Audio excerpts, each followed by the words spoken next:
Hora de conversar com Juliana Rosa. Tá feliz agora, Carla? O petróleo disparou e passou dos $100. Não esperava nada menos que Vai pro isso. seu quarto e pensa no que você fez.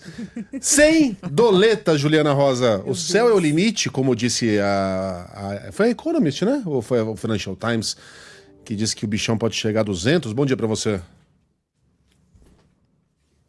É impressionante, né? A gente falava que numa situação extrema o petróleo poderia passar de $100, chegamos nessa situação extrema.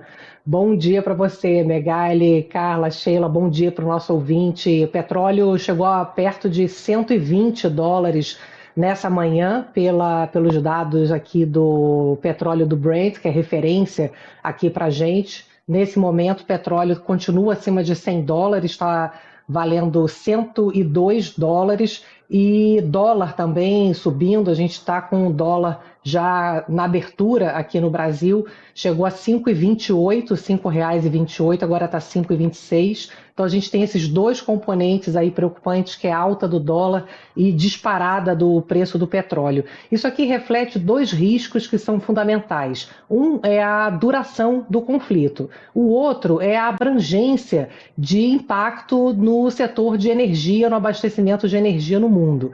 Quando a gente olha aqui os dados de duração, a gente vem falando que o presidente americano Donald Trump vem falando numa duração curta, em torno de 4 semanas, 5 semanas, o que ninguém tem certeza que isso possa acontecer. Os relatórios aqui de economia já estão fazendo as contas do quanto que existe de capacidade bélica de ambos os lados, de Estados Unidos, Israel e Irã, principalmente. É difícil, não tem informações a respeito de estoque de capital ali bélico de Estados Unidos e Israel.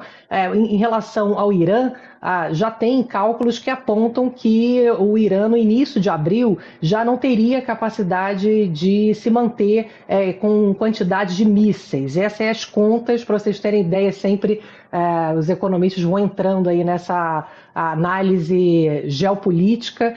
No entanto, os mísseis podem acabar, mas eles continuam com drones, que têm uma capacidade bélica muito forte também. Então, o que depende aqui, quando a gente fala em duração do conflito, é se o Trump ele vai querer sentar numa mesa de negociações em posição fragilizada do Irã, ou se a ideia é mesmo uma mudança de poder, e isso aí pode ser algo muito mais complexo e duradouro. A outra questão da abrangência, ela é tão importante quanto a duração. A expansão do conflito, ela está aumentando chances de abalo, né, na infraestrutura de fornecimento de petróleo e gás. Já tiveram ataques a refinarias e paralisações de fabricação em unidades da Arábia Saudita e do Catar, por exemplo, fora o fechamento do Estreito de Hormuz, por onde passa 20% do petróleo no mundo. Aqui no Brasil, a gente está vendo aí a Petrobras dizendo que vai segurar, por enquanto, aumento de combustíveis, mas o represamento ele já é gigantesco, principalmente no diesel, que teria, segundo a Associação Brasileira dos Importadores, já uma defasagem em torno de R$ 2 o litro, a gasolina na casa dos 70 centavos o litro.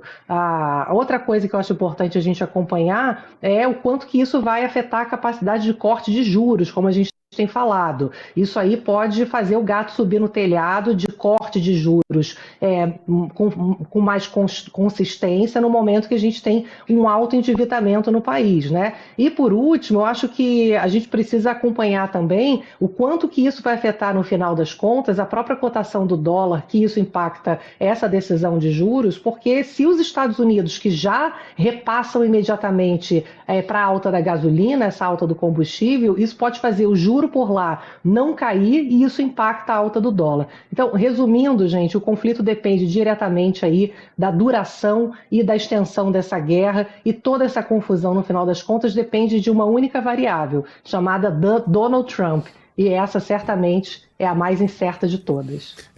A variável mais imprevisível. Juliana Rosa volta com outros números e análises amanhã. Boa semana, Ju, até! Tchau, tchau.